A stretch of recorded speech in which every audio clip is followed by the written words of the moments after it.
Greetings from Kindergarten and Bethesda in the wonderful and matchless name of our Lord and Savior Jesus Christ. Dear sisters and brothers, ഇന്ന് family Sunday ആണ്, കുടുംബ ഞായർ. Family sanctuary of non violence, അതാണ് ഇന്നത്തെ നമ്മുടെ പഠന വിഷയം. Family sanctuary of non violence. സ്നേഹം വ്യാപരിക്കുന്ന ഒരു ഭവനത്തിൽ മാതാവിൻ്റെയും പിതാവിൻ്റെയും സ്നേഹം മക്കൾ കണക്ക് കൂട്ടുന്നതിലും വിലയിടുന്നതിലും അപ്പുറമാണ്. മാതാപിതാക്കളുടെ സ്നേഹം സീമാതീതമാണ്, അതിന് പരിധിയില്ല, പരിധിക്കും അപ്പുറമാണ്. ദൈവം നമ്മുടെ മാതാവും പിതാവുമാണ്. ദൈവഭവനത്തിലെ ആ സ്നേഹം, കുളിർമ, സ്വസ്ഥത, ആ സ്വച്ഛത, ദൈവമായുള്ള ആ കൂട്ടായ്മ, ദൈവത്തിൻ്റെ ആ സാമീപ്യം, അത് അവിടെ മാത്രം ലഭിക്കുന്നതാണ്. ഒരു വേള നാം തെറ്റിപ്പോയെന്നാൽ തന്നെയും പാപം ചെയ്ത് ദൈവത്തിൽ നിന്ന് അകന്ന് ദൂരവേ പോയെന്നാലും നമ്മുടെ മടങ്ങിവരവിനായി, മാനസാന്തരത്തിനായി നോക്കി കാത്തിരിക്കുന്ന ഒരു പിതാവാണ് നമ്മുടെ ദൈവം. യേശുക്രിസ്തു ഭൂമിയിലായിരുന്നപ്പോൾ അവൻ ചുങ്കക്കാരോടും പാപികളോടുമൊപ്പം സഞ്ചരിച്ചു. വിശുദ്ധനായ ലൂക്കോസ് എഴുതിയ സുവിശേഷത്തിൽ 15-ാം അധ്യായം 1-2 വാക്യങ്ങളിൽ അതാണ് നാം കാണുന്നത്. ചുങ്കക്കാരും പാപികളുമെല്ലാം യേശുവിൻ്റെ വചനം കേൾപ്പാൻ അവൻ്റെ അടുക്കൽ വന്നു. ഇവൻ പാപികളെ കൈക്കൊണ്ട് അവരോടുകൂടെ ഭക്ഷിക്കുന്നു എന്ന് പരീശന്മാരും ശാസ്ത്രിമാരും പറഞ്ഞ് പിറുപിറുത്തു. അവർക്ക് അറിയില്ലല്ലോ യേശുക്രിസ്തു സ്വർഗമഹിമകളെ വിട്ട് ഈ ഭൂമിയിലേക്ക് വന്നത് പാപികളെ രക്ഷിക്കുവാനായിരുന്നു എന്ന്. അവൻ നീതിമാന്മാരെ അല്ല, പാപികളെ അത്രേ തേടി വന്നത്. ഇത് ആ പിറുപിറുത്തവർക്ക് മനസ്സിലാക്കി കൊടുക്കുവാൻ, ഇന്ന് നമുക്കും മനസ്സിലാക്കി തരുവാൻ യേശുക്രിസ്തു 2-3 ഉപമകൾ പറഞ്ഞു. അതിൽ ഒന്നാമത്തേത് ആടുകളുടെ ഉപമയാണ്. ഒരു മനുഷ്യന് 100 ആടുകൾ ഉണ്ടെന്നിരിക്കട്ടെ, അതിലൊരെണ്ണം കാണാതെ പോയാൽ ബാക്കി 99 ആടുകളെയും ആ കാട്ടിൽ വിട്ടിട്ട് അവൻ കാണാതെ പോയതിനെ തിരക്കി ഇറങ്ങും. അതിനെ കണ്ടുകിട്ടുന്നിടം വരെ അന്വേഷിക്കും. കണ്ടുകിട്ടിയെന്നാൽ അതിനെ തൻ്റെ തോളിലെടുത്ത് കൊണ്ടുവരും, സന്തോഷിച്ച് കൊണ്ടുവരും. അവൻ അത്രയ്ക്ക് സന്തോഷമാണ്. ആടിനെ നടത്തിക്കൊണ്ടല്ല വരുന്നത്, അതിനെ ചുമലിൽ വഹിച്ചാണ് കൊണ്ടുവരുന്നത്. സന്തോഷത്തിൻ്റെ കൂടുതൽ. മറ്റൊരു ഉപമ യേശുക്രിസ്തു പറഞ്ഞത് ഒരു സ്ത്രീയുടെ കാര്യമാണ്. ഒരു സ്ത്രീക്ക് 10 ദ്രഹ്മ ഉണ്ടെന്നിരിക്കട്ടെ, ഡ്രാക്മാസ്, കോയിൻസാണ്. അതിലൊരു കോയിൻ കാണാതെ പോയെന്നാൽ ആ സ്ത്രീ വിളക്ക് കത്തിച്ച് ആ വീട് മുഴുവൻ അരിച്ചു പറക്കും, എല്ലാം തൂത്തുവാരി നോക്കും. കണ്ടുകിട്ടിയെന്നാൽ തൻ്റെ അയൽക്കാരികളായ സ്ത്രീകളെല്ലാം വിളിച്ച് അവരോടൊപ്പം സന്തോഷിക്കും. കാണാതെ പോയിരുന്ന എൻ്റെ ഡ്രാക്മ കണ്ടുകിട്ടി, വരുവീൻ നമുക്ക് സന്തോഷിക്കാം എന്നവൾ പറയും. മൂന്നാമത് പറഞ്ഞ ഉപമയാണ് ഇന്നത്തെ നമ്മുടെ സുവിശേഷ ഭാഗം. The Gospel according to Saint Luke, chapter 15, verses 11-32. പിന്നെയും യേശു പറഞ്ഞത്, ഒരു മനുഷ്യന് 2 പുത്രന്മാർ ഉണ്ടായിരുന്നു. അവരിൽ ഇളയവൻ അപ്പനോട്, അപ്പാ, വസ്തുവിൽ എനിക്ക് വരേണ്ടുന്ന പങ്ക് തരേണമേ എന്ന് പറഞ്ഞു. അവൻ അവർക്ക് മുതൽ പകുത്തു കൊടുത്തു. ഏറെ നാൾ കഴിയും മുമ്പേ ഇളയ മകൻ സകലവും സ്വരൂപിച്ച് ദൂരദേശത്തേക്ക് യാത്രയായി അവിടെ ദുർനടപ്പുകാരനായി ജീവിച്ചു വസ്തു നാനാവിധമാക്കി കളഞ്ഞു. എല്ലാം ചിലവഴിച്ച ശേഷം ആ ദേശത്ത് കഠിന ക്ഷാമമുണ്ടായിട്ട് അവന് മുട്ടുവന്നു തുടങ്ങി. അവൻ ആ ദേശത്തിലെ പൗരന്മാരിൽ ഒരുത്തനെ ചെന്ന് ആശ്രയിച്ചു. അവൻ അവനെ തൻ്റെ വയലിൽ പന്നികളെ മേയ്പ്പാൻ അയച്ചു. പന്നി തിന്നുന്ന വാളവര കൊണ്ട് വയറ് നിറപ്പാൻ അവൻ ആഗ്രഹിച്ചു, എങ്കിലും ആരും അവന് കൊടുത്തില്ല. അപ്പോൾ സുബോധം വന്നിട്ട് അവൻ എൻ്റെ അപ്പൻ്റെ എത്ര കൂലിക്കാർ ഭക്ഷണം കഴിച്ച് ശേഷിപ്പിക്കുന്നു, ഞാനോ വിശപ്പ് കൊണ്ട് നശിച്ചു പോകുന്നു. ഞാൻ എഴുന്നേറ്റ് അപ്പൻ്റെ അടുക്കൽ ചെന്ന് അവനോട്, അപ്പാ, ഞാൻ സ്വർഗത്തോടും നിന്നോടും പാപം ചെയ്തിരിക്കുന്നു. ഇനി നിൻ്റെ മകനെന്ന പേരിന് ഞാൻ യോഗ്യനല്ല. നിൻ്റെ കൂലിക്കാരിൽ ഒരുത്തനെ പോലെ എന്നെ ആക്കണമേ എന്ന് പറയും എന്ന് പറഞ്ഞു. അങ്ങനെ അവൻ എഴുന്നേറ്റ് അപ്പൻ്റെ അടുക്കൽ പോയി. ദൂരത്ത് നിന്ന് തന്നെ അപ്പൻ അവനെ കണ്ടു. മനസ്സലിഞ്ഞ് ഓടിച്ചെന്ന് അവൻ്റെ കഴുത്ത് കെട്ടിപ്പിടിച്ച് അവനെ ചുംബിച്ചു. മകൻ അപ്പനോട്, അപ്പാ, ഞാൻ സ്വർഗത്തോടും നിന്നോടും പാപം ചെയ്തിരിക്കുന്നു. ഇനി നിൻ്റെ മകൻ എന്ന് വിളിക്കപ്പെടുവാൻ ഞാൻ യോഗ്യനല്ല എന്ന് പറഞ്ഞു. അപ്പൻ തൻ്റെ ദാസന്മാരോട്, വേഗം മേൽത്തരമായ അങ്കി കൊണ്ടുവന്ന് ഇവനെ ധരിപ്പിപ്പീൻ. ഇവൻ്റെ കൈക്ക് മോതിരവും കാലിന് ചെരുപ്പും ഇടുവിപ്പീൻ. തടിച്ച കാളക്കുട്ടിയെ കൊണ്ടുവന്ന് അറുപ്പീൻ. നാം തിന്ന് ആനന്ദിക്ക. ഈ എൻ്റെ മകൻ മരിച്ചവനായിരുന്നു, വീണ്ടും ജീവിച്ചു. കാണാതെ പോയിരുന്നു, കണ്ടുകിട്ടിയിരിക്കുന്നു എന്ന് പറഞ്ഞു. അങ്ങനെ അവർ ആനന്ദിച്ചു തുടങ്ങി. അവൻ്റെ മൂത്ത മകൻ വയലിൽ ആയിരുന്നു. അവൻ വന്ന് വീട്ടിനോടടുത്തപ്പോൾ വാദ്യവും നൃത്തഘോഷവും കേട്ടു. വേലക്കാരിൽ ഒരുത്തനെ വിളിച്ച്, ഇതെന്ത് എന്ന് ചോദിച്ചു. അവൻ അവനോട്, നിന്റെ സഹോദരൻ വന്നു. നിന്റെ അപ്പൻ അവനെ സൗഖ്യത്തോടെ കിട്ടിയതുകൊണ്ട് തടിച്ച കാളക്കുട്ടിയെ അറുത്തു എന്ന് പറഞ്ഞു. അപ്പോൾ അവൻ കോപിച്ച് അകത്ത് കടപ്പാൻ മനസ്സില്ലാതെ നിന്നു. അപ്പൻ പുറത്തു വന്ന് അവനോട് അപേക്ഷിച്ചു.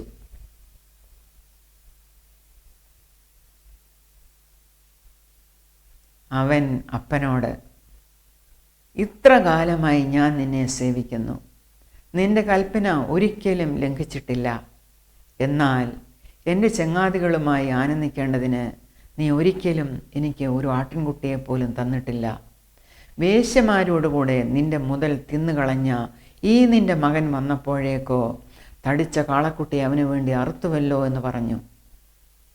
അതിന് അപ്പൻ അവനോട്, മകനെ, നീ എപ്പോഴും എന്നോടുകൂടെ ഇരിക്കുന്നുവല്ലോ. എനിക്കുള്ളതെല്ലാം നിൻ്റേതാകുന്നു. നിന്റെ ഈ സഹോദരനോ മരിച്ചവനായിരുന്നു, വീണ്ടും ജീവിച്ചു. കാണാതെ പോയിരുന്നു, കണ്ടുകിട്ടിയിരിക്കുന്നു. ആകയാൽ ആനന്ദിച്ച് സന്തോഷിക്കേണ്ടത് ആവശ്യമായിരുന്നു എന്ന് പറഞ്ഞു. പാപികളെ സ്നേഹിച്ച് അവരെ യഥാസ്ഥാനപ്പെടുത്തുന്ന ദൈവസ്നേഹമാണ് ഈ ഉപമയിൽ കൂടെ യേശുക്രിസ്തു നമ്മെ പഠിപ്പിച്ചത്. ദൈവത്തിൻ്റെ ആ സ്നേഹം യേശുക്രിസ്തു നമുക്ക് മനസ്സിലാക്കി തരുന്നു. ഈ ഉപമയിൽ നാം ആരുടെ പക്ഷത്താണ്? ആ മൂത്ത മകൻ്റെ പക്ഷത്താണോ അതോ ആ അപ്പൻ്റെ പക്ഷത്താണോ? മൂത്ത മകൻ ആകെ രോഷാകുലനാണ്. എന്താണ് അവൻ പറയുന്നത്? ഇത്ര കാലമായി ഞാൻ നിന്നെ സേവിക്കുന്നു, നിന്റെ കൽപ്പന ഒരിക്കലും ലംഘിച്ചിട്ടില്ല. എന്നാൽ എൻ്റെ ചങ്ങാതികളുമായി ആനന്ദിക്കേണ്ടതിന് നീ ഒരിക്കലും എനിക്ക് ഒരു ആട്ടിൻകുട്ടിയെ തന്നിട്ടില്ല. വേശ്യമാരോടുകൂടെ നിന്റെ മുതൽ തിന്നുകളഞ്ഞ ഈ നിന്റെ മകൻ വന്നപ്പോഴേക്കോ തടിച്ച കാളക്കുട്ടി അവന് വേണ്ടി അറുത്തുവല്ലോ. ഈ മകന് ഒട്ടും സ്നേഹമില്ലാത്തവനാണ്. കാരണം പിതാവിനെ അവൻ സേവിക്കുന്നത് പിതാവിൽ നിന്ന് എന്തെങ്കിലും കിട്ടുവാൻ വേണ്ടിയാണ്. പിതാവ് കൊടുക്കുന്ന പ്രതിഫലത്തിനാണ് അവൻ പിതാവിനെ സ്നേഹിക്കുന്നത്. ഇത്രയൊക്കെ ചെയ്തിട്ടും, വീട് നന്നായി നോക്കിയിട്ടും, പിതാവിൻ്റെ ആജ്ഞകളെല്ലാം അനുസരിച്ച് അവിടെ തന്നെ നിന്നിട്ടും എനിക്ക് ഒരു ആട്ടിൻകുട്ടിയെ പോലും നീ തന്നില്ലല്ലോ എന്നാണ് ഈ മകൻ പറയുന്നത്. ഇവൻ്റെ ആ മനോഭാവമാണ് നാം ശ്രദ്ധിക്കേണ്ടത്. ഇവൻ പറയുന്നത്, വേശ്യമാരോടുകൂടെ നിന്റെ മുതൽ തിന്നുകളഞ്ഞ ഈ നിന്റെ മകൻ. അതാണ് ആ ഇളയ സഹോദരനെ പറ്റിയുള്ള അവൻ്റെ പരാമർശം. എൻ്റെ അനിയൻ എന്നവൻ പറഞ്ഞില്ല. അപ്പനെ കുറ്റപ്പെടുത്തുകയാണ്, ഈ നിന്റെ മകൻ. അവനെ എന്തുകൊണ്ട് ഇവിടെ സ്വീകരിച്ചു എന്നുള്ളതാണ് ചോദ്യം. ഇവിടെ സ്വീകരിക്കുവാൻ പാടില്ല. അതായിരുന്നു അവൻ്റെ മനോഭാവം. പക്ഷെ അവിടെ ഈ അപ്പൻ അവനെ തിരുത്തുന്നു. അവനെ സംബോധന ചെയ്യുന്നത് മകനെ എന്നാണ്. ഇത്രയും രോഷാകുലനായ ആ മൂത്ത മകനെ അപ്പൻ സംബോധന ചെയ്യുന്നത് മകനെ എന്നാണ്. ആ അപ്പൻ്റെ സ്നേഹം അവിടേക്ക് ഒഴുകുകയാണ്. തന്നെ കുറ്റപ്പെടുത്തിയിട്ടും അവനെ കുറ്റപ്പെടുത്താതെ അവനെ മകനെ എന്ന് സംബോധന ചെയ്തുകൊണ്ട് പറയുകയാണ്, ഈ നിന്റെ സഹോദരൻ, അവൻ മരിച്ചവനായിരുന്നു, ഇപ്പോഴിതാ അവൻ ജീവിച്ചിരിക്കുന്നു. അവൻ കാണാതെ പോയിരുന്നു, ഇപ്പോഴിതാ അവനെ കണ്ടുകിട്ടിയിരിക്കുന്നു. തിരിച്ചു വന്ന ഈ മകനെ ഞാൻ എങ്ങനെയാണോ സ്വീകരിച്ചത്, എൻ്റെ മകനായി ഞാൻ സ്വീകരിച്ചതുപോലെ അവനെ നീ നിൻ്റെ സഹോദരനായി സ്വീകരിക്കണമായിരുന്നു. അത് നിൻ്റെ സഹോദരൻ തന്നെയാണ്. നീ എൻ്റെ മകനാകുന്നത് പോലെ തന്നെ അവനും എൻ്റെ മകനാണ്. ഞാൻ അവനെയും സ്നേഹിക്കുന്നു. അവനെ അവൻ്റെ ലജ്ജയിൽ നിന്നും മാറ്റി അവനെ റീസ്റ്റോർ ചെയ്യുവാൻ ഞാൻ ആഗ്രഹിക്കുന്നു. അതാണ് ആ അപ്പൻ പറയുന്നത്. പ്രിയ സഹോദരങ്ങളെ, യേശു ക്രിസ്തുവും അതാണ് നമ്മോട് ചെയ്യുന്നത്. തൻ്റെ അടുക്കലേക്ക് കടന്നു വരുന്നവരെ അവൻ ഒരിക്കലും കൈവിടുകയില്ല. നമ്മുടെ പാപങ്ങളൊന്നും അവൻ ഓർക്കില്ല. കാരണം പിതാവിൻ്റെ സ്നേഹമാണ് നമ്മിലേക്ക് അവൻ ഒഴുക്കുന്നത്. നമ്മെ അവൻ അത്രമാത്രം സ്നേഹിക്കുന്നു. നമ്മുടെ ചെയ്തികളേക്കാൾ, നമ്മുടെ സ്വഭാവ വൈകൃതങ്ങളേക്കാൾ അവൻ നമ്മെയാണ് സ്നേഹിക്കുന്നത്. അതുപോലെ ആ പിതാവിന് ഉള്ളതിനേക്കാൾ, പിതാവ് നമുക്ക് തരുന്ന ആ റിവാർഡിനേക്കാൾ കൂടുതലായി ആ പിതാവിനെ സ്നേഹിക്കണമായിരുന്നു. മൂത്ത മകൻ അതാണ് ചെയ്യേണ്ടിയിരുന്നത്. തൻ്റെ ഇളയ സഹോദരൻ കൊണ്ട് നശിപ്പിച്ചത് പിതാവിന് ഉള്ളതിൻ്റെ വളരെ ചെറിയൊരു ഭാഗമാണ്. അതിലും വലുതാണ്, വലിയ സമ്പത്താണ് പിതാവിനുള്ളത്. പിതാവിൻ്റെ ആ സ്ഥാനത്തിനൊത്ത, അവൻ്റെ പദവിക്കൊത്ത, അവൻ്റെ പേരിനൊത്ത ആ വലിയ ധനം, അവൻ്റെ ഭവനത്തിലെ ആ സ്നേഹം, അതെല്ലാം ബാക്കി കിടക്കുന്നേ ഉള്ളൂ. കൊണ്ടുപോയത് വളരെ കുറവാണ്. കൊണ്ടുപോയി നശിപ്പിച്ചത് തുലവും തുച്ഛമായ കാര്യമാണ്. അതിലേക്ക് നീ കണ്ണും നട്ടിരിക്കേണ്ട കാര്യമില്ല. ഈ ഭവനത്തിൽ ധാരാളമുണ്ട്. ധാരാളം റിസോഴ്സസ് ആ പിതാവിൻ്റെ പക്കലുണ്ട്. അവൻ അത് കൊടുക്കുവാൻ സന്നദ്ധനായിരിക്കുകയാണ്. നിൻ്റെ മനോഭാവമാണ് അവന് കാണേണ്ടത്. നീ പിതാവിനെയാണോ സ്നേഹിക്കുന്നത്, അതോ പിതാവ് കൊടുക്കുന്ന ആ റിവാർഡിനെയാണോ സ്നേഹിക്കുന്നത്? തടിച്ച കാളയെ അറുത്തു, അതാണോ നിനക്ക് ദേഷ്യം വരുവാൻ കാരണം? നിനക്കൊരാടിനെ പോലും തന്നില്ല. എന്ത് തരുന്നു എന്നുള്ളതിലല്ല, തരുവാൻ കഴിവുള്ള ആ പിതാവിൻ്റെ ആ ശക്തിയിൽ, ആ പരമാധികാരത്തിൽ, ആ സമ്പത്തിൽ, അവൻ്റെ മഹിമയിൽ, അവൻ്റെ ആളത്വത്തിൽ ആ പിതാവിനെ സ്നേഹിക്കുന്നതാണ് ഏറ്റവും അഭികാമ്യം. അതാണ് ഈ ഉപമയിൽ കൂടെ യേശു ക്രിസ്തു നമ്മെ പഠിപ്പിച്ചത്. ഇവിടെ തെറ്റുകൾ ചെയ്താൽ കുഴപ്പമില്ലെന്നോ, എന്തു പാപം ചെയ്താലും ദൈവം ക്ഷമിച്ചുകൊള്ളും, എങ്ങനെ ജീവിച്ചാലും ദൈവം ഒടുവിൽ രക്ഷിച്ചിരിക്കും എന്ന ചിന്തയ്ക്ക് യാതൊരു സ്ഥാനവുമില്ല. ഇത് ദൈവത്തിൻ്റെ നന്മയോടുള്ള മനോഭാവത്തോടുള്ള വെല്ലുവിളിയാണ്. കർശനമായി നിയമങ്ങളെ പിന്തുടരുന്നവർക്ക് പലപ്പോഴും ഉള്ളിൽ സ്നേഹമോ ദയയോ കരുണയോ മനസ്സലിവോ ഒന്നുമില്ല. അവൻ സ്നേഹമില്ലാത്തവനാണ്, കരുണയില്ലാത്തവനാണ്, ആ മൂത്ത മകനെ പോലെ. അവൻ കർശനമായ നിയമങ്ങളെല്ലാം പിന്തുടരുന്നവനായിരുന്നു. ഒരിക്കൽ പോലും അപ്പനെ അനുസരിക്കാതിരുന്നിട്ടില്ല. വീടും വസ്തുവകകളും എല്ലാം നോക്കി നടത്തി. അങ്ങനെ സ്ട്രിക്റ്റായിട്ട് നിയമങ്ങൾ പാലിക്കുന്നവർക്ക് ഉള്ളിൻ്റെ ഉള്ളിൽ സ്നേഹമില്ല. അവർ ദൃഷ്ടി വച്ചിരിക്കുന്നത് അവർക്ക് എന്ത് കിട്ടും, ഇങ്ങനെയൊക്കെ ചെയ്താൽ എന്ത് കിട്ടും എന്നുള്ളതിലാണ് അവർ ആശ്രയിച്ചിരിക്കുന്നത്. പലരും ദൈവത്തെ ആശ്രയിക്കുന്നതും അല്ലെങ്കിൽ ദൈവത്തെ ആരാധിക്കുന്നതും അതിനാണ്. എനിക്കെന്ത് കിട്ടും, ദൈവത്തിൽ നിന്ന് എന്ത് പ്രതിഫലമാണ് എനിക്ക് കിട്ടുന്നത്. പ്രിയ സഹോദരങ്ങളെ, അതല്ല ദൈവസ്നേഹം. ദൈവം കൊടുക്കുന്ന ആ ദാനങ്ങളിലല്ല, ആ ദാതാവിൽ തന്നെയാണ് നാം ആശ്രയിക്കേണ്ടത്. ദാനങ്ങളെക്കാൾ കൂടുതൽ ആ ദാതാവിനെയാണ് നാം വാഞ്ചിക്കേണ്ടത്, സ്നേഹിക്കേണ്ടത്. അവനോടൊപ്പം ചേർന്നിരിക്കുവാനാണ് നാം വാഞ്ചിക്കേണ്ടത്. അതാണ് ഈ ഉപമയിൽ യേശുക്രിസ്തു നമ്മെ പഠിപ്പിക്കുന്നത്. കാരണം അവൻ്റെ പക്കൽ ധാരാളമുണ്ട്. ഒരിക്കലും തീരാത്ത സന്തോഷവും ഒരിക്കലും തീരാത്ത സമാധാനവും കുളിർമയും സ്വസ്ഥതയും എല്ലാം അവിടെയുണ്ട്. ദാനങ്ങൾ തുലോം ചെറുതാണ്. അത് നാം എപ്പോഴും മനസ്സിലാക്കണം. തൻ്റെ മക്കളുടെ നന്മയ്ക്കായി എന്ത് ത്യാഗവും ചെയ്യുന്ന പിതാവിൻ്റെ മഹാസ്നേഹത്തെക്കുറിച്ചാണല്ലോ നാം പഠിച്ചുകൊണ്ടിരിക്കുന്നത്. ഇതുപോലെയുള്ള മറ്റൊരു സംഭവം പഴയ നിയമത്തിൽ നിന്നും നമുക്ക് പഠിക്കാം. From the book of Genesis chapter 50 versus 15 to 21. ഈ വചനഭാഗത്ത് നാം കാണുന്നത് ജോസഫിനെയാണ്.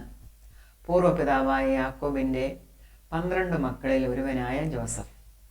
ഈ ജോസഫിൻ്റെ ബാല്യത്തിൽ തൻ്റെ സഹോദരന്മാരെല്ലാം തന്നെ ഉപദ്രവിച്ചിരുന്നു, പകച്ചിരുന്നു. ഒരിക്കൽ അവർ ജോസഫിനെ ഒരു പൊട്ടക്കിണറ്റിലിട്ട് കളഞ്ഞു. പിന്നീട് അവിടെ നിന്ന് കയറ്റി മിദ്യാന്യ കച്ചവടക്കാർക്ക് വിറ്റ് കളഞ്ഞു. ജോസഫിന് തൻ്റെ ജീവിതത്തിൽ അനേകം കഷ്ടങ്ങളിൽ കൂടെ കടന്നു പോകേണ്ടി വന്നു. എന്നാൽ ജോസഫിനെ ദൈവം കടാക്ഷിച്ചു. ഈജിപ്തിലെ രാജാവായിരുന്ന ഫറവോന്റെ രാജധാനിയിൽ ഫറവോന്റെ മന്ത്രിസഭയിലെ ഒരു മന്ത്രിയായി ദൈവം ജോസഫിനെ ഉയർത്തി, ഭക്ഷ്യമന്ത്രി. അങ്ങനെയിരിക്കെ കനാൻ നാട്ടിൽ വലിയൊരു ക്ഷാമമുണ്ടായി. ഈജിപ്തിൽ ഭക്ഷ്യവസ്തുക്കളുണ്ട് എന്ന് കേട്ടറിഞ്ഞ ജോസഫിൻ്റെ സഹോദരന്മാർ ധാന്യം കൊള്ളുവാൻ ഈജിപ്തിലേക്ക് വന്നു. എന്നാൽ അവർ വന്നു പെട്ടത് ജോസഫിൻ്റെ മുന്നിലായിരുന്നു. ആ സഹോദരന്മാർക്ക് ജോസഫിനെ മനസ്സിലായില്ല. പക്ഷേ ജോസഫ് തൻ്റെ സഹോദരന്മാരെ തിരിച്ചറിഞ്ഞു. ഈ സഹോദരങ്ങൾ തന്നോട് ചെയ്തതിനെല്ലാം കണക്ക് ചോദിക്കുവാൻ, പ്രതികാരം ചെയ്യുവാൻ ധാരാളം അവസരങ്ങൾ ജോസഫിനുണ്ടായിരുന്നു. എന്നാൽ ദൈവസ്നേഹത്താൽ നിറയപ്പെട്ട ജോസഫ് അവരെ തൻ്റെ സഹോദരന്മാരായി തന്നെ കണ്ട് അവരുടെ ആവശ്യത്തിനുള്ള ധാന്യം അവരുടെ വീടുകളിലേക്ക് കൊടുത്തയച്ചു. അങ്ങനെ പല പ്രാവശ്യം ഈ സഹോദരന്മാർ ഈജിപ്തിലേക്ക് വരികയും ധാന്യങ്ങൾ കൊണ്ടുപോവുകയും ചെയ്തിരുന്നു. ഒടുവിൽ ജോസഫ് തന്നെ അവർക്ക് വെളിപ്പെടുത്തി. നിങ്ങൾ വിറ്റ് കളഞ്ഞ നിങ്ങളുടെ ഇളയ സഹോദരനായ ജോസഫാണ് ഞാൻ എന്ന് അവർക്ക് വെളിപ്പെടുത്തി. അവസാനം തൻ്റെ സഹോദരങ്ങളെയും തങ്ങളുടെ പിതാവായ യാക്കോബിനെയും എല്ലാം ജോസഫ് ഈജിപ്തിലേക്ക് വിളിച്ചു വരുത്തി രാജകീയമായി അവിടെ ജീവിക്കുവാൻ തക്കവണ്ണം അവസരമൊരുക്കി. കാലാന്തരത്തിൽ ഈ യാക്കോബ് മരിക്കുകയാണ്. യാക്കോബിൻ്റെ മരണശേഷം ഈ സഹോദരങ്ങൾ ഭയപ്പെടുന്നു. എന്തിനാണ് അവർ ഭയപ്പെടുന്നത്? ഇനി തങ്ങളുടെ സഹോദരനായ ഈ ജോസഫ് തങ്ങളോട് എങ്ങനെ പെരുമാറും? തങ്ങൾ ജോസഫിനോട് ചെയ്തതിനൊക്കെയും തങ്ങളോട് പകരം ചോദിക്കുമോ എന്നവർ ഭയപ്പെട്ടു. നാം വായിക്കുവാൻ പോകുന്ന ആ വചനഭാഗം അതാണ് പറയുന്നത്. Verse 15 onwards. അപ്പൻ മരിച്ചുപോയി എന്ന് ജോസഫിൻ്റെ സഹോദരങ്ങൾ കണ്ടിട്ട്, പക്ഷേ ജോസഫ് നമ്മെ ദ്വേഷിച്ച് നാം അവനോട് ചെയ്ത സകല ദോഷത്തിന് നമ്മോട് പ്രതികാരം ചെയ്യുമെന്ന് പറഞ്ഞു. അവർ ജോസഫിൻ്റെ അടുക്കൽ ആളയച്ചു.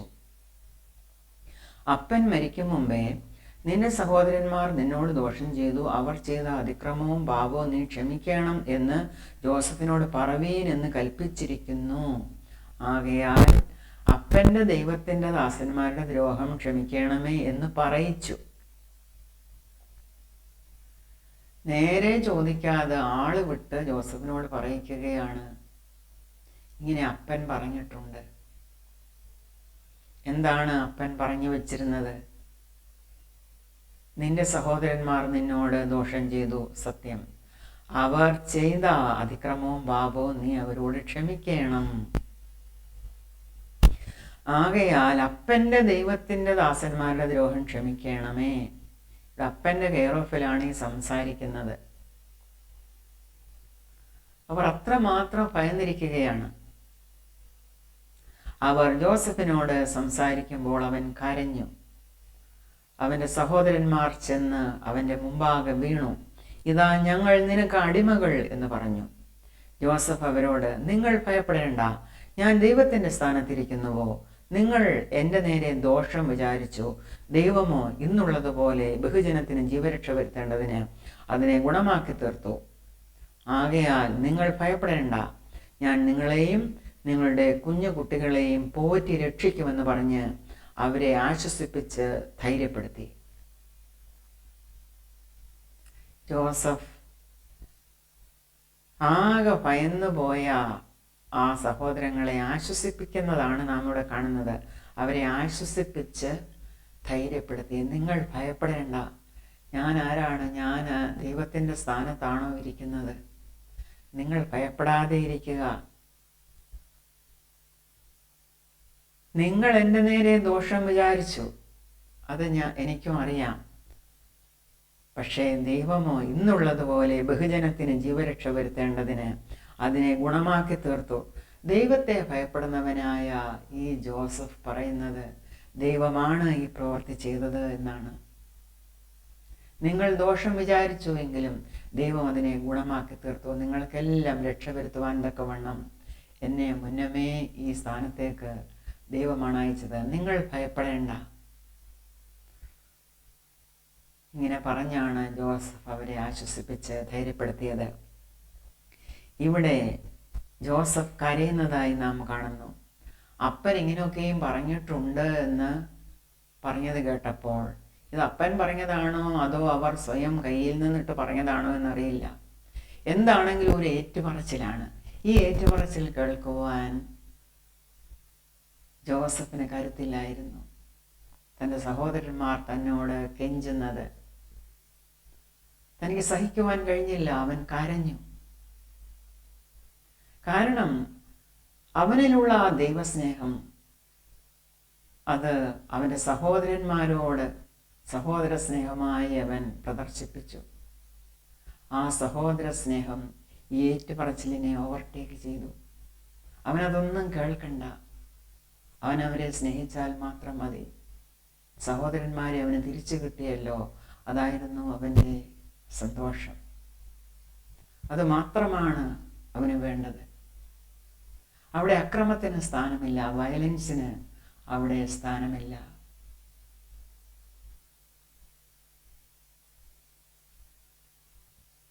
പ്രിയ സഹോദരങ്ങളെ, നാം കഴിഞ്ഞ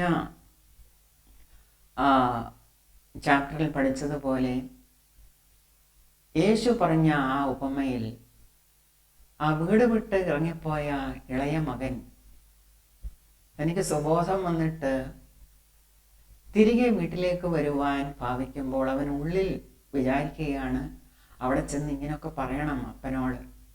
എന്തെല്ലാമാണ് പറയേണ്ടത്? അപ്പാ, ഞാൻ സ്വർഗത്തോടും നിന്നോടും പാപം ചെയ്തു. ഇനി നിന്റെ മകനെന്ന് വിളിക്കപ്പെടുവാൻ എനിക്ക് യോഗ്യതയില്ല. നിന്റെ ഭവനത്തിലെ ഒരു കൂലിക്കാരനെ പോലെ എന്നെ കൈക്കൊള്ളണമേ ഇങ്ങനെ പറയണം എന്ന് ഉള്ളിൽ വിചാരിച്ച് വരികയാണ്. ഇവൻ ദൂരത്ത് നിന്ന് വരുന്നത് കണ്ടപ്പോഴേ പിതാവ് ഇറങ്ങിച്ചെന്ന് അവൻ്റെ അടുത്തേക്ക് ചെന്ന് അവനെ കെട്ടിപ്പിടിച്ച് അവനെ ചുംബിച്ചു എന്നാണ് നാം വായിച്ചത്.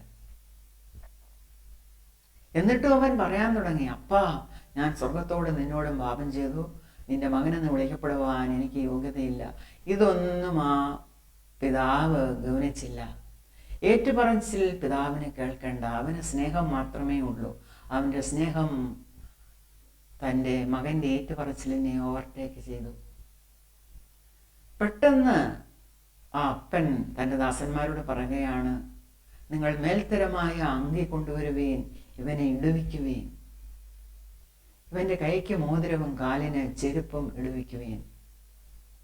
അവനെ റിസ്റ്റോർ ചെയ്യുവാനുള്ള തിരക്കിലായിരുന്നു ആ പിതാവ്. പിതാവിൻ്റെ സ്നേഹം അതിനുവേണ്ടി വെമ്പുകയായിരുന്നു. അല്ലാതെ ഏറ്റുപറച്ചിലൊന്നും അവന് കേൾക്കണ്ട. കാരണം മരിച്ചവനായിരുന്ന തൻ്റെ മകനെ ഇതാ തിരിച്ചു കിട്ടിയിരിക്കുന്നു.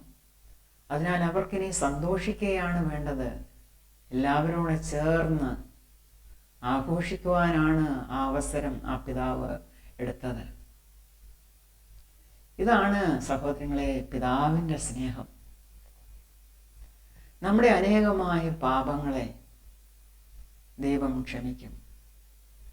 നാം അവനെ ആശ്രയിച്ച് അവൻ്റെ അടുക്കിലേക്ക് കടന്നു വരുമ്പോൾ അതൊന്നും അവൻ ഓർക്കയില്ല. സമുദ്രത്തിൻ്റെ ആഴങ്ങളിൽ ആ പാപമെല്ലാം അവൻ ഇട്ടുകളയും.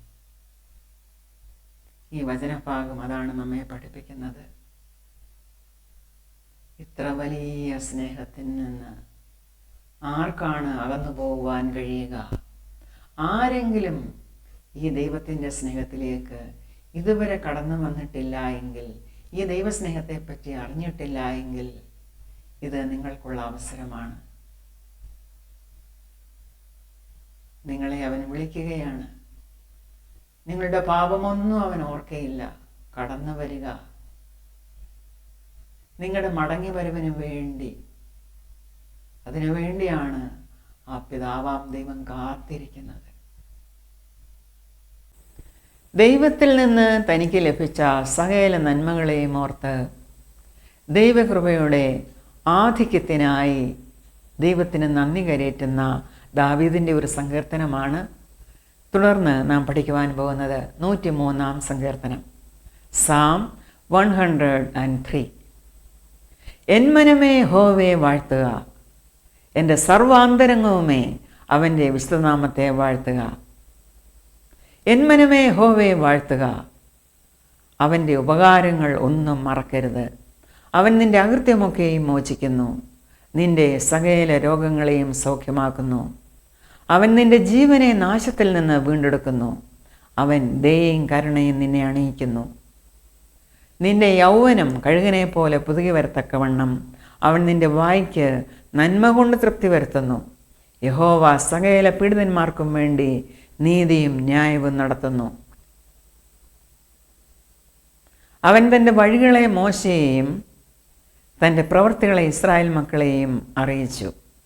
യഹോവ കരുണയും കൃപയും നിറഞ്ഞവനാകുന്നു, ദീർഘക്ഷമയും മഹാദയയുമുള്ളവൻ തന്നെ.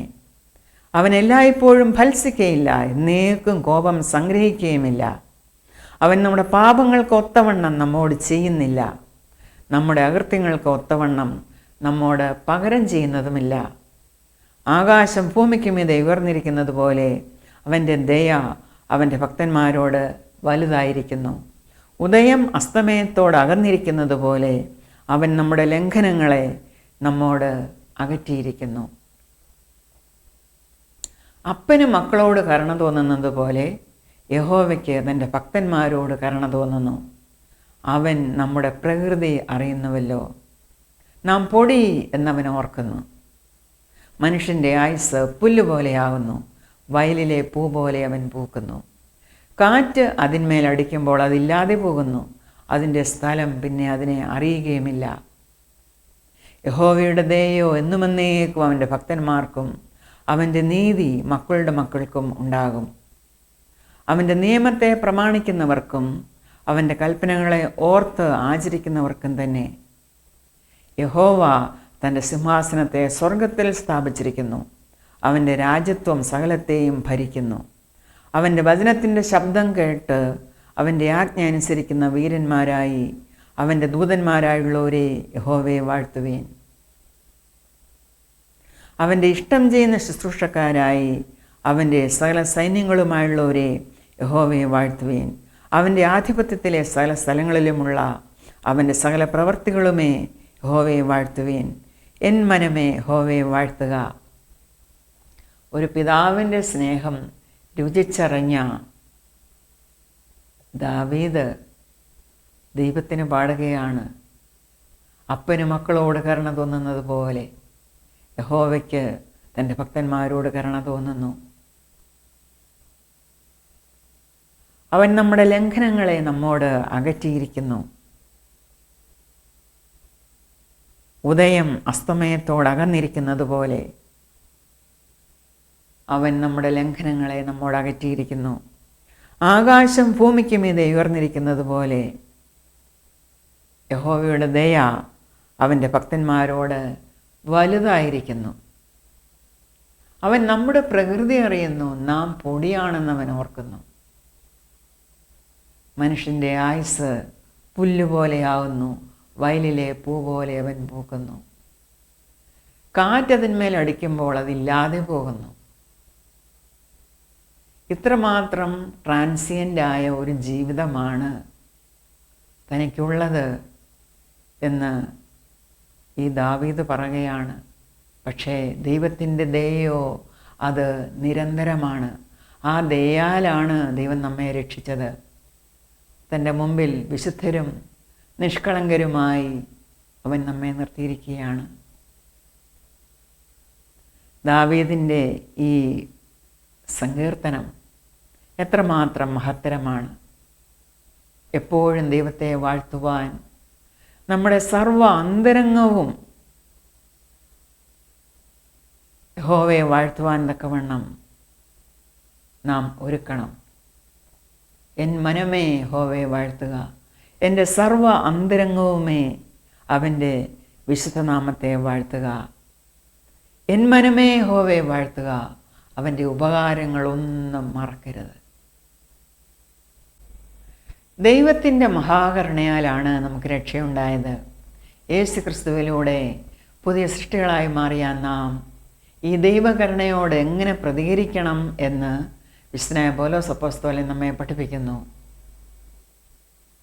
കൊലോസ്യയിലെ സഭയ്ക്ക് ലേഖനം എഴുതിയപ്പോൾ അതിൻ്റെ 3-ാം അധ്യായം 12 മുതൽ 17 വരെയുള്ള വാക്യങ്ങളിൽ ശ്ലീഹ ഇത് വ്യക്തമാക്കിയിരിക്കുന്നു.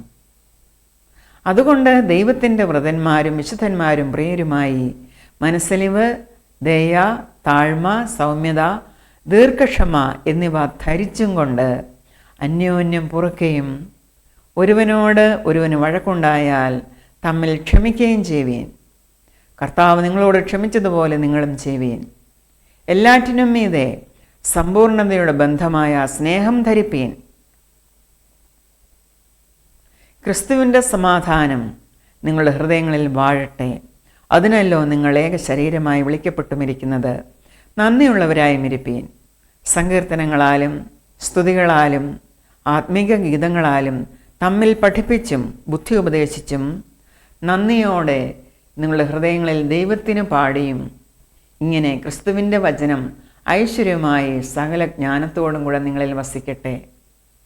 വാക്കിനാലോ ക്രിയയാലോ എന്തു ചെയ്താലും സകലവും കർത്താവായ യേശുവിൻ്റെ നാമത്തിൽ ചെയ്തും അവൻ മുഖാന്തരം പിതാവായ ദൈവത്തിന് സ്തോത്രം പറഞ്ഞും കൊണ്ടിരിപ്പീൻ. ചില കാര്യങ്ങളൊക്കെ ധരിക്കേണ്ടതിൻ്റെ ആവശ്യകതയാണ് പൗലോസ് അപ്പോസ്തലൻ ഇവിടെ പറഞ്ഞിരിക്കുന്നത്.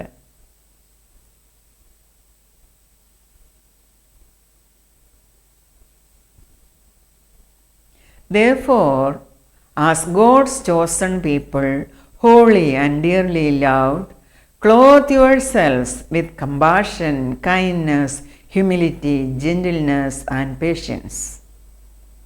Bear with each other and forgive whatever grievances you may have against one another. Forgive as the Lord forgave you. And over all these virtues, put on love, which binds them all together in perfect unity. Let the peace of Christ rule in your hearts, since as members of one body you were called to peace. And be thankful. Let the word of Christ dwell in you richly as you teach and admonish one another with all wisdom, and as you sing psalms, hymns, and spiritual songs with gratitude in your hearts to God. And whatever you do, whether in word or deed, do it all in the name of the Lord Jesus, giving thanks to God the Father through him. നാം എന്ത് ചെയ്താലും വാക്കിനാലോ ക്രിയയാലോ എന്ത് ചെയ്താലും യേശു ക്രിസ്തുവിൻ്റെ നാമത്തിൽ ചെയ്തും തന്മൂലം പിതാവാം ദൈവത്തിന് സ്തോത്രം പറഞ്ഞും കൊണ്ടിരിപ്പീൻ എന്നാണ് പൗലോസ് അപ്പോസ്തലൻ നമ്മോട് പറയുന്നത്. പ്രിയ സഹോദരങ്ങളെ, നാം ചെയ്യുന്ന തെറ്റുകളൊന്നും നമ്മുടെ ദൈവത്തിന് ഓർക്കുവാൻ കഴിയുകയില്ല. നിലയില്ലാത്ത, കരയില്ലാത്ത ആഴമുള്ള സമുദ്രത്തിലേക്ക് അവൻ അത് എറിഞ്ഞു കളഞ്ഞിരിക്കുന്നു. Our sins are many, but his mercy is more. Praise the Lord, his mercy is more, stronger than darkness, new every morn.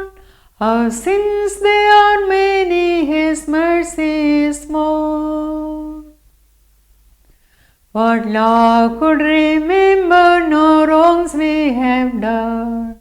Omniscient, all-knowing, he counts not their song. Thrown into a sea without bottom or shore.